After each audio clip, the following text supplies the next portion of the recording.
Hi students, I am Malar. Welcome back to my channel. இன்னைக்கு நம்ம பார்க்க போறது 12th standard maths chapter 7ல இருக்கக்கூடிய theorems தான் பார்க்க போறோம். வாங்க என்ன கொடுத்திருக்காங்கன்னு பார்க்கலாம்.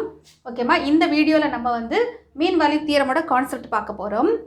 இந்த தியரத்துல மீன் வேல்யூ தியரம், ஓகேமா, கால்குலஸ்ல மீன் வேல்யூ தியரம்ங்கிறது ரொம்ப இம்பார்ட்டன்ட் தியரம்.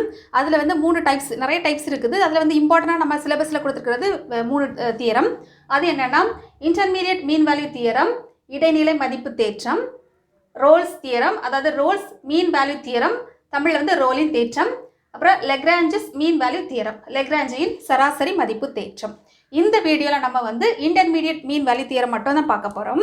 ஓகேமா, இப்போ இதுதான் வந்து அந்த தியரம், அதாவது இன்டர்மீடியட் வேல்யூ தியரமோட டெஃபினிஷன்ஸ், அதோட ஸ்டேட்மெண்ட் எப்படி இருக்குங்கிற மாதிரி கொடுத்துருக்கு. இதை நம்ம ஃபஸ்ட்டு பார்க்குறதுக்கு முன்னாடி ஒரு எக்ஸாம்பிள் பார்த்துட்டு வந்துடலாம். எக்ஸாம்பிள் பார்க்கும்போது அதுக்கப்புறம் நம்ம இதை ஈஸியாக நம்ம அண்டர்ஸ்டாண்ட் பண்ணிக்கலாம். வாங்க பார்க்கலாம். இதை நம்ம வந்து y ஆக்சிஸ்ன்னு எடுத்துக்கலாம். இது வந்து நமக்கு x ஆக்சிஸ் இல்லையாம்மா, இது x ஆக்சிஸ், இதில் வந்து y ஆக்சிஸ். இப்போ ஒரு கேரக்டர் எடுத்துக்கலாம். இப்போ யாராவது ஒரு பர்சனாக எடுத்துக்கலாம், பர்சனாக பாய் எப்படினாலும் எடுத்துக்கலாம். அந்த கேரக்டரோட இதை வந்து நம்ம ஏஜ்னு குறிக்கலாம். x ஆக்சிஸில் நம்ம வந்து என்ன மார்க் பண்ணுறோம், ஏஜ். y ஆக்சிஸில் ஹைட், அதோட உயரம், அந்த கேரக்டரோட உயரம். சரியாம்மா? ஓகே, இப்போ நம்ம ஏஜ் கொடுத்தாச்சு. இதில் நான் வந்து 5ன்னு எடுக்கிறேன். சரியாம்மா? இது வந்து 5, இது வந்து நமக்கு 25. புரியுதாமா? 5 வயசுக்கும் 25 வயசுக்கும் இடைப்பட்ட ஏஜில் உள்ள உயரம், அதோட ஹியூமனோட உயரம் இன் ஃபீட்னு கொடுத்துக்கலாம். அதாவது இன் ஃபீட்.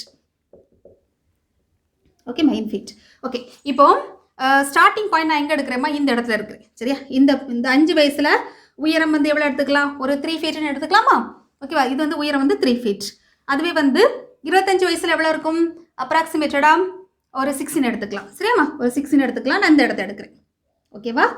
5 வயசில் இருக்கும்போது இது வந்து எஃப் ஆஃப் ஏ. சரியாம்மா? இது வந்து எஃப் ஆஃப் ஏ, இது வந்து எஃப் ஆஃப் பி. இதுக்கு நேரே வரக்கூடியது வந்து எஃப் ஆஃப் பி. சரியா? எஃப் ஆஃப் பிங்கிறது ஃபீட்னு எழுதிக்கலாம். ஹைட் வந்து ஹைட்டுன்னு எழுதிக்கலாம். இது எவ்வளவு, ஒரு 3 ஃபீட்னு எடுத்துக்கலாம். இது வந்து ஒரு 6 ஃபீட். சரியாம்மா? இது வந்து f of a, f of b. இதை நம்ம ஜாயின் பண்ண போகிறோம். எப்போதுமே நம்ம ஹியூமனோட உயரம், ஒரு நம்ம வளர்ச்சி வந்து வயசு ஏற ஏற கொஞ்சம் கொஞ்சமாக அது வந்து வளர்ச்சி இருக்கும் இல்லையா? அந்த வளர்ச்சி நான் என்ன பண்ண போகிறேன், ஜாயின் பண்ண போகிறேன். அதில் கண்டிப்பாக பிரேக் இருக்காது இல்லையாம்மா? 5 வயசுக்கும் 25 வயசுக்கும் இடைப்பட்ட உயரத்தை நம்ம பார்க்குறோம். இப்போ பாருங்கள், அப்ராக்சிமேட்டாக போடுறேன். இந்த மாதிரி மெல்ல மெல்ல மெல்ல மெல்ல ஏறி இந்த மாதிரி கிடைக்கும். கரெக்டாமா? இது வந்து ஹியூமனுடைய உயரம். 5 வயசில் 3 ஃபீட்டாக இருக்குது.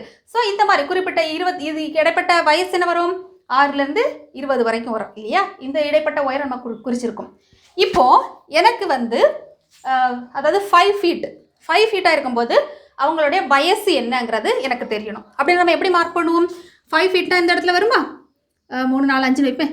இதுதான் 5 ஃபீட். சரியாம்மா? இது நான் வேண்டாம் வேறு கலரில் கொடுக்குறேன். 5 ஃபீட்னா 5 ஃபீட். 5 ஃபீட்டாக இருக்கும்போது அவங்களுடைய வயசு என்ன நம்ம எப்படி கண்டுபிடிப்போம், ஜஸ்ட் சிம்பிள் தான். என்ன பண்ணுவோம், நமக்கு இதுக்கு நேரே நம்ம ஒரு லைன் ட்ரா பண்ணுவோம் இல்லையாம்மா? நேரே லைன் ட்ரா பண்ணுவோம். அது எந்த இடத்துல டச் பண்ணுதோ அதுக்கு நேரே நம்ம கீழே மார்க் பண்ணுவோம் இல்லையா? கரெக்டாக? ஓகேம்மா? ஒரு 24 வயசுன்னு போடலாமா? 5 ஃபீட் 24, ஒரு 20 வயசு போடும். சரியாம்மா? இது வந்து 20 வயசு. அப்போது இது நான் என்ன வேறு கலரில் கொடுக்குறேன், இது வந்து 20 வயசு. இப்போது இதுதான் இம்பார்ட்டன்ட் பாயிண்ட். இந்த தியரத்தில் என்ன சொல்கிறாங்கன்னா, இப்போ 2 வேல்யூ இருக்குது. நான் டெஃபினிஷனாக நான் ஸ்டேட்மெண்ட்டாக சொல்லும்போது கிளியராக சொல்கிறேம்மா. எக்ஸாம்பிளுக்கு இது வந்து 5 வயசாக இருக்கும்போது அந்த பர்டிகுலர் கேரக்டர் வேணா நேம் வச்சுருவோமே, ரமேஷில் ஒரு நேம் வச்சிடலாம். அப்போ 5 வயசாக இருக்கும்போது ரமேஷோட உயரம் எவ்வளோமா, 3 ஃபீட். கரெக்டாக? நெக்ஸ்ட்டு வயசு ஏற ஏற இது வந்து கண்டினியூஸாக தான் இருக்குது இல்லையா? 5லேருந்து 25 வயசு வரைக்கும் வளர்ச்சி இருக்குது, உயரம் வந்து கூடிக்கிட்டே இருக்குது. அதுதான் நமக்கு இந்த டயக்ராம் மூலமாக தெரியுது. அப்போது வயசு ஏற ஏற உயரம் வந்து கூடிக்கிட்டே இருக்குது. பட் எனக்கு எந்த வயசு, அதாவது 5 ஃபீட்டாக இருக்கும்போது என்ன வயசுங்கிறது எனக்கு தெரியணும். அப்படி நம்ம என்ன பண்ணுவோம், 5 ஃபீட்டுக்கு நேரே கரெக்டான ஸ்ட்ரைட் லைன் நம்ம ட்ரா பண்ணி அது கரஸ்பாண்டிங்காக எக்ஸ் ஆக்சிஸில் எந்த ஏஜில் டச் பண்ணுதோ அதான் வந்து நமக்கு வயசு இல்லையா? அப்போ 20 வயசுங்கிறது நம்ம கண்டுபிடிச்சிருக்கோம். அப்போது 5 ஃபீட்டாக இருக்கும்போது அந்த ரமேஷோட உயரம் வயசு எவ்வளவு, 20 வயசு. இந்த எக்ஸாம்பிள் உங்களுக்கு புரிஞ்சிருக்குன்னு நினைக்கிறேன். அப்படியே நெக்ஸ்ட்டு இங்கே வரலாம் ஸ்டேட்மெண்ட். சரியாம்மா? இன்டர்மீடியட் வேல்யூ தியரம், இடைநிலை மதிப்பு தேற்றம். நேம்ல இருக்க பாருங்க, இன்டர்மீடியட் நம்ம இடையில். கரெக்டா? அதாவது இடைநிலை மதிப்பு தேற்றம். அதில் ஃபர்ஸ்ட் என்ன சொல்லியிருக்காங்கன்னு பாருங்க, ஸ்டேட்மெண்ட், அதாவது கூற்று. லெட் எஃப்ங்கிறது ஒரு ஃபங்க்ஷன் இல்லையாமா, a comma b, that's a real, அது மைனஸ் வரலாம் ப்ளஸ் வரலாம். ஸோ அதனால் ரியல். பிஏ ஃபங்க்ஷன் நம்ம எடுத்துருக்கோம். அதை எப்படி குறிக்கலாம்னு பாருங்கள். இது வந்து நம்ம எக்ஸாம்பிள் 1 நான் சொல்கிறேன். அதே மாதிரி இது ஒரு எக்ஸ் ஆக்சிஸ், இது நமக்கு வந்து ஒய் ஆக்சிஸ் இல்லையா. இது வந்து எக்ஸு, இது வந்து ஒய். அது என்னவாக இருக்கலாம். இப்போது ஃபஸ்ட்டு ஸ்டேட்மெண்ட் பாருமா, f is continuous on closed interval a comma b. Meaning என்னமா, க்ளோஸ்ட் இன்டர்வல்னாலே இந்த ப்ராக்கெட்டில் ஏயும் பியும் இன்க்ளூட் ஆகும். க்ளோஸ்ட் இன்டர்வல் தான் நம்ம இந்த மாதிரி ஸ்கொயர் ப்ராக்கெட் போடுவோம். கரெக்டாக ஸ்கொயர் ப்ராக்கெட் போட்டால் அந்த ஏ வந்து இன்க்ளூட் ஆகும்னு அர்த்தம். இப்போது இந்த எக்ஸாம்பிளில் நான் இப்போ ஸ்டார்டிங் பாயிண்ட் நான் இங்கே எடுக்கிறேன் சரியாம்மா. அப்புறமா எண்டிங் பாயிண்ட் நான் வந்து இங்கே எடுக்கிறேன். ஸ்டார்டிங் பாயிண்ட் நான் இங்கே எடுக்கிறேன், எண்டிங் பாயிண்ட் இங்கே எடுக்கிறேன். அப்போ ஸ்டார்டிங் பாயிண்ட் எடுக்கிறோம் இல்லாமா, இதுதான் என்னது, இதுதான் வந்து நமக்கு என்னது ஏ. புரியுதா. எண்டிங் பாயிண்ட் எடுக்கிறோம்ல, இதான் வந்து நமக்கு என்னது பி. இது வந்து ஸ்டார்டிங் பாயிண்ட், எண்டிங் பாயிண்ட். கரஸ்பாண்டிங்காக நமக்கு லெஃப்ட் சைடு வருதுலாமா, இதுதான் வந்து எஃப் ஆஃப் ஏ. இது வந்து எஃப் ஆஃப் ஏ, இது வந்து எஃப் ஆஃப் பி. இதுக்கு நேரம் இருக்கிறது வந்து எஃப் ஆஃப் பி. புரியுதா. இது வந்து starting point, ending point. First point என்ன கொடுத்துருக்கு, f is continuous on a closed interval. ரொம்ப ரொம்ப இம்பார்ட்டன்ட் பாயிண்ட் இதுதான் சரியாமா. இதுதான் ரொம்ப ரொம்ப இம்பார்ட்டன்ட். கண்டினியூஸ், தொடர்ச்சியாக. சரியாமா. தொடர்ச்சியாக தமிழில் கொடுத்துருக்கோம் இல்லையா, தொடர்ச்சியாக. மீனிங் என்னன்னா, இப்போ நான் இது ஸ்டார்டிங் பாயிண்ட், இது எண்டிங் பாயிண்ட்டை நான் என்ன பண்ண போகிறேன், நான் ஜாயின் பண்ண போகிறேன். எப்படினாலும் நம்ம ஜாயின் பண்ணலாம். இப்படி நான் ஜாயின் பண்ணுறேன் சரியாமா. எப்படினாலும் ஜாயின் பண்ணலாம். இப்படி ஜாயின் பண்ணுறேன்.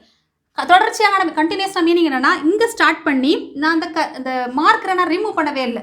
இங்கே ஸ்டார்ட் பண்ணி கண்டினியூஸாக இப்படி ட்ரா பண்ணிட்டு வந்தோம். இடையில ஏதாவது பிரேக் இருக்குதா, பிரேக் இல்லை. அதாவது இப்படின்னா இப்படி கண்டினியூஸாக ட்ரா பண்ணியிருக்கேன். இப்போ பிரேக்னா என்ன அர்த்தம், இப்படி அப்புறம் இப்படி அந்த மாதிரி விடுறதா. இது வந்து கண்டினியூஸ் கிடையாது, இதுதான் கண்டினியூஸ்.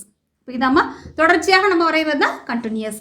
அப்போது ஃபஸ்ட்டு பாயிண்ட் வந்து நமக்கு சாட்டிஸ்ஃபை ஆச்சு. எப்படி, f is continuous on a closed interval a comma b. A comma பிங்கிற இன்டர்வல்ல அது வந்து கண்டினியூஸாக இருக்குது. ஓகே. அப்போ first statement okay. Next, n is any number between f of a and f of b. அப்போ என்னங்கிறது யாருமா, எஃப் ஆஃப் ஏக்கும் எஃப் ஆஃப் பிக்கும் இடைப்பட்ட ஏதோ ஒரு நம்பர். சரியா. இந்த இடத்துல இதை என்னன்னு வச்சுக்கலாம். சரியாம்மா. இங்கே எடுத்தோம் இல்லையா 5 feet. 3க்கும் 6க்கும் இடைப்பட்ட ஒரு உயரத்தை நம்ம எடுத்தோம். அதே மாதிரி இங்கே எஃப் ஆஃப் ஏக்கும் எஃப் ஆஃப் பிக்கும் இடைப்பட்ட ஒரு நம்பர் தான் என்னது, என். நெக்ஸ்ட் பாருங்க, there is at least one number. இந்த அட்லீஸ்ட்ங்கிறதுக்கு நான் இப்போ எக்ஸாம்பிள் சொல்கிறேன். At least one number c belongs to a comma b. அப்படின்னா என்ன அர்த்தம்னா, நம்ம கண்டுபிடிக்கக்கூடிய சி ஆனது ஏக்கும் பிக்கும் இடையில் இருக்கக்கூடிய ஏதோ ஒரு நம்பராக கூட இருக்கலாம், நம்பராக இருக்கும் அப்படிங்கிற மாதிரி கொடுத்துருக்காங்க. பாருங்க, நான் இதை ஜாயின் பண்ணுறேன். சரியாம்மா. இதை நம்ம இப்படி ஜாயின் பண்ணுறேன். இப்போ ஜாயின் பண்ணும்போது என்ன கிடைக்கும், வேணா நான் வேறு கலரில் கொடுக்குறேனே, அப்போ உங்களுக்கு தெளிவாக புரியும். இப்போ ஜாயின் பண்ணும்போது என்ன கிடைக்கும் பாருங்க, நான் இப்படியே ஜாயின் பண்ணுறேன். அப்போ இந்த இடத்துல எனக்கு வந்து ஜாயிண்ட் ஆகுது. அதுக்கு நேரே கரஸ்பாண்டிங்காக கீழே பாருங்க, இதுதான் என்னன்னா சி. அப்போ சி வேல்யூ என்னது, எப்படி கிடைச்சிருக்கு பாருங்க, there is at least one number, ஒரு number c belongs to a comma b. அப்போ கரெக்டாக ஏக்கும் பிக்கும் இடையில் நமக்கு வந்து சி வேல்யூ கிடைச்சிருக்கு. அப்போ இந்த பாயிண்ட் தான் என்னது, இந்த பாயிண்ட் நம்ம எப்படி ரெப்ரசென்ட் பண்ணோம்னா, இப்படி கிடைச்சிச்சுன்னா such that f of x equal to c. அப்போ இந்த பாயிண்ட் தான் என்னமா, f of x equal to c. இந்த கர்வ் இருக்குல்ல, இந்த கர்வுங்கிறது என்னன்னா, இந்த கர்வ் வந்து y equal to f of x எடுத்துக்கலாம். சரியா. சரி, நம்ம அந்த கர்வ் தான், அதாவது f of x equal to cங்கிற பாயிண்ட்டில் நமக்கு மீட் ஆயிருக்கு. இப்போ மறுபடியும் நான் சொல்கிறேம்மா. இப்போ பாருங்க, லெட் இதை நம்ம கம்ப்ளீட் பண்ணிடுவோமா. ஓகே. இப்போ பாருங்க, அட்லீஸ்ட்ங்கிறதுக்கு நான் இப்போ எக்ஸாம்பிள் இன்னொரு எக்ஸாம்பிள் சொல்கிறேன். அப்போ உங்களுக்கு ஈஸியாக இருக்கும். இந்த அட்லீஸ்ட் ஏதேனும் குறைந்தபட்சம் அப்படின்னா என்ன அர்த்தம்னா, இதை மாதிரி எடுத்துக்கலாம். இது வந்து ஒய் ஆக்சிஸ். சரியாம்மா. இது வந்து எக்ஸ் ஆக்சிஸ் எடுத்துக்கலாம். இது வந்து நமக்கு ஒய் ஆக்சிஸ் இல்லையா. இதே டெஃபினிஷன் தான் பாருங்க. இந்த இடத்து கரெக்டாக வரைகிறேன். இது வந்து எக்ஸ் ஆக்சிஸ். ஓகேம்மா. இதே டெஃபினிஷனை பார்த்துக்கோங்க. இங்கே நம்ம வந்து ஒரு ஸ்டார்டிங் பாயிண்ட் எடுக்கிறோம். சரியா. எனக்கு ஸ்டார்டிங் பாயிண்ட் வந்து இது. சரியாம்மா. ஒரு எண்டிங் பாயிண்ட்டை நம்ம இதை வச்சுக்கலாம். இது ஸ்டார்டிங் பாயிண்ட், எண்டிங் பாயிண்ட். அப்போ ஸ்டார்டிங் பாயிண்ட்டுக்கு நேரே நமக்கு என்னமா வரும், இது வந்து ஏ. கரெக்டா. இது வந்து ஏ, இதுக்கு நேரே வந்து நமக்கு பி. இப்போ நம்ம என்ன பண்ண போகிறோம், கண்டினியூஸ் ஃபங்க்ஷன் இல்லையா. அப்படின்னா வந்து ரெண்டு புள்ளியை ஜாயின் பண்ணுற மாதிரி ஒரு கர்வ் வரைய போகிறோம். என்ன கர்வ்னால இருக்கலாம். நான் இப்படி வரைகிறேன்னா என்ன பாருங்க, ஓகேம்மா, இப்படி வரைகிறேன். கரெக்டாக. இது கண்டினியூஸ் தானே. நான் இங்கே ஸ்டார்ட் பண்ணேன், அந்த மார்க்கரை நான் ரிமூவ் பண்ணவே இல்லை, கண்டினியூஸாக நான் ட்ரா பண்ணி அந்த லாஸ்ட் பாயிண்ட்டை நான் டச் பண்ணியாச்சு. அப்போ ஃபஸ்ட்டு ஃபங்க்ஷன் சாட்டிஸ்ஃபை ஆச்சா. F is continuous on a closed interval a comma b. A comma பிங்கிற இன்டர்வலில் இந்த ஃபங்க்ஷன் வந்து கண்டினியூஸாக இருக்குது. Okay. Next, n is any number between f of a and f of b. இதில் எஃப் ஆஃப் ஏங்கிறது யாரு, இதான் வந்து எஃப் ஆஃப் ஏ. இதுக்கு நேரம் இருக்கிறது நம்ம எஃப் ஆஃப் ஏ. இது வந்து f of a. Last point தான் வந்து எஃப் ஆஃப் பி. கரெக்டா? இப்போ இடையில என்னங்கிறது யாரு? எஃப் ஆஃப் ஏக்கும் எஃப் ஆஃப் பிக்கும் இடைப்பட்ட ஒரு நம்பர், ஏதோ ஒரு நம்பர். அதை நான் இந்த இடத்துல எடுக்கிறேன். சரியாமா? இந்த இடத்துல எடுக்கிறோம். நெக்ஸ்ட் பாருங்க. நெக்ஸ்ட் அதான் இம்பார்ட்டன்ட் பாயிண்ட். அதுக்காக தான் இந்த ரெண்டாவது எக்ஸாம்பிள் நான் கொடுக்குறேன்.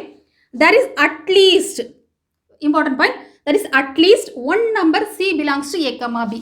என்ன பண்ணணுமா, இப்போ நம்ம லைன் போட போகிறோம். இந்த மாதிரி நான் லைன் ஜாயின் பண்ணுறேன். சரியா? ஒரு ஸ்ட்ரைட் லைன். அப்போ ஸ்ட்ரைட் லைன் ட்ரா பண்ணும்போது எங்கேம்மா வருது?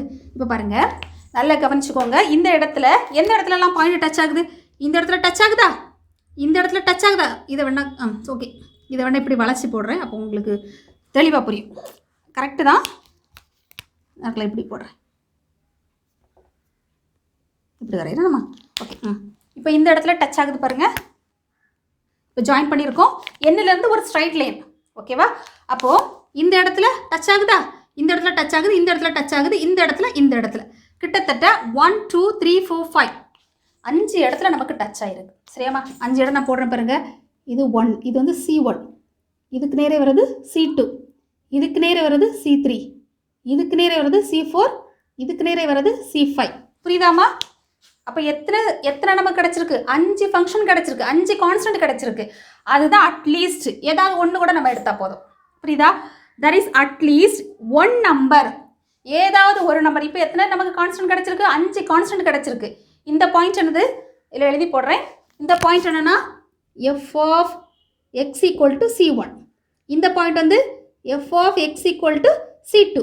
அது மாதிரி இது வந்து f of x equal to c3, இது f of x equal to c4, இது வந்து f of x equal to எழுதி போடுறேன் f of x equal to c5. கரெக்டாமா?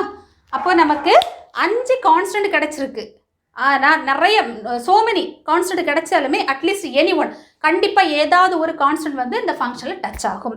இப்போ இதையும் கம்பேர் பண்ணுங்கள். இந்த ஃபங்க்ஷனில் நமக்கு ஒரே ஒரு பாயிண்டில் தான் டச் ஆகிருக்கு. என்னங்கிறதுக்கு நேராக என்னங்கிற பாயிண்ட்ஸ் நமக்கு தட் இஸ் சி கான்ஸ்டன்ட் வேணும். என்னங்கிறதுக்கு நேராக ஒரு ஸ்ட்ரைட் லைன் போடும்போது அந்த கர்வில் ஒரே ஒரு இடத்துல டச் ஆகிருக்கு. ஸோ நமக்கு ஒரு கான்ஸ்டன்ட் கிடச்சிருக்கு. டெஃபினட்டாக ஒரு கான்ஸ்டன்ட் கிடைக்கும். பட் இந்த ஃபங்க்ஷனுக்கு மூவ் ஆகுங்க பாருங்கள். இந்த ஃபங்க்ஷனில் நமக்கு மோர் தென் சி கிடச்சிருக்கு, மோர் தென் கான்ஸ்டன்ட். C1லேருந்து C5 5 கான்ஸ்டன்ட் கிடச்சிருக்கு. அதனால தான் நம்ம என்ன கொடுத்துருக்கோம்? At least one number. புரியுதாமா? அட்லீஸ்ட்ங்கிறதுக்கு மீனிங் தான். ஏதேனும் ஒன்று. ஒருவேளை நமக்கு நிறையவும் டச் ஆகலாம், ஒன்றே ஒன்று கூட டச் ஆகலாம். ஓகேவா? அதனால் நமக்கு ரெண்டுமே தெரியணும் இல்லையா? அதுக்காக தான் இப்போ டிஃப்ரென்ஸ் பண்ணி போடுறேன். இது வேணால் பார்த்து. ஓகேம்மா? இப்போ புரிஞ்சிருக்கோன்னு நினைக்கிறேன். இப்போ டெஃபினிஷன் புரிஞ்சிச்சியா? இப்போ இன்டர்மீடியட் வேல்யூ தியரம்னா இதுதான். புரியுதாமா? இன்டர்மீடியட் தியரம்னு இருக்குன்னா ஃபஸ்ட்டு நம்ம பார்க்க போகிறது அது வந்து என்ன இருக்கணும்? கண்டினியூஸாக இருக்கணும். கண்டினியூஸ்னால் ஸ்டார்டிங் பாயிண்ட் வந்து எண்டிங் பாயிண்ட் வரைக்கும் அதோட ஃபங்க்ஷன் வந்து கண்டினியூஸாக இருக்கணும். இடையில பிரேக் இருக்கக்கூடாது. ரெண்டாவது என்னென்னா அது வந்து என்னென்னா n number, that's n is in between f of ஏக்கும் எஃப் ஆஃப் பிக்கு இடையில வந்து ஒரு நம்பர் நம்ம எடுக்க போகிறோம். அது எங்கே டச் ஆகும்? அந்த கர்வில் ஸ்ட்ரைட் லைன் வரையும் போது ஒரு கர்வில் டச் ஆகும். அந்த கர்வில் ஒரு பாயிண்டில் டச் ஆகும். அந்த பாயிண்ட்லேருந்து கிடைக்கக்கூடியது தான் நமக்கு சி. சரியாமா? அதாவது f of x equal to c. Meaning என்னன்னா அந்த கர்வில் ஒரு பாயிண்டில் டச் ஆகும் இல்லையா? அதுதான் சி வேல்யூ நமக்கு கொடுத்துருக்காங்க. புரியுதா? இப்போ உங்களுக்கு புரிய நினைக்கிறேன். இந்த எக்ஸாம்பிள் ஞாபகம் வச்சுக்கோங்க. சரியாமா? அந்த ஏஜ் அண்டு பர்சனுடைய ஹைட்டை ஞாபகம் வச்சுக்கோங்க. இது வந்து ஃபங்க்ஷன் ஒய் ஆஃப் எக்ஸ்னு எழுதியிருக்கேன். இதுங்கிறது என்னென்னா y of y equal to f of x, ஒரு ஃபங்க்ஷன், அதோட ஹைட். சரிம்மா? இப்போ புரிஞ்சிருக்கோன்னு நினைக்கிறேன். இப்போ நம்ம நெக்ஸ்ட் தியரம் பார்க்கலாம். இப்போ நம்ம ஃபர்ஸ்ட் தியரம் கம்ப்ளீட் பண்ணிட்டோம். இன்டர்மீடியட் மீன் வேல்யூ தியரம், அதாவது இடைநிலை மதிப்பு தேற்றம் கம்ப்ளீட் பண்ணிட்டோம். நெக்ஸ்ட் வீடியோவில் நம்ம ரோல்ஸ் தியரம்ங்கிறது என்னங்கிறத பார்க்கலாம்.